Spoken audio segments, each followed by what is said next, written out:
అందరికీ హాయ్ అండి. ఈరోజు మనం చికెన్‌తో శాండ్విచ్ చేసుకుంటున్నాము. దానికోసం ముందుగా ఇక్కడ నేను బాయిల్ చేసి పెట్టుకున్నాను చికెన్‌ని.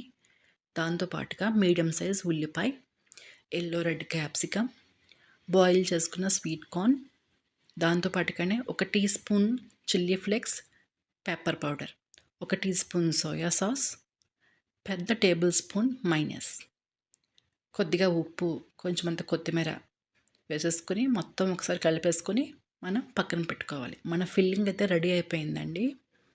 ఇలాంటి శాండ్విచెస్ మనకి సాయంత్రం పూట చాలా బాగుంటాయండి. పిల్లలు స్కూల్ నుంచి వచ్చే టైంకి మనం చేసి పెట్టేసుకుంటే చాలా ఈజీగా అయిపోతుందండి. వేడివేడిగా తినడానికి కూడా చాలా బాగుంటుంది. నేను ఇక్కడ వైట్ బ్రెడ్ తీసుకున్నానండి, శాండ్విచ్ బ్రెడ్.